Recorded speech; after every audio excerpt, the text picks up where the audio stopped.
अस्सलाम वालेकुम सामीन। 22 मुहर्रमुल हराम की तारीख शुरू हो चुकी है, 17 जुलाई है।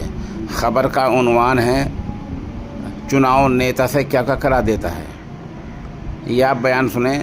यह बयान है चिराग पासवान का, जो मरकज़ में सरकार में पूरी तरह हिस्सेदार हैं और वहाँ के मशहूर लीडर के बेटे हैं चिराग पासवान।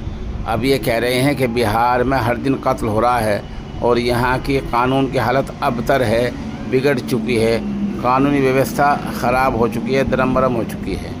मतलब ये कि ये अपनी हिमायत याफ्ता सरकार पर इल्ज़ाम लगा रहे हैं। ऐसा नहीं है दिल से कह रहे हों, बल्कि चुनाव बिहार में चुनाव के लिए 3-4 महीने बाकी रह गए हैं। ये चुनाव इनसे ये सब कराता है।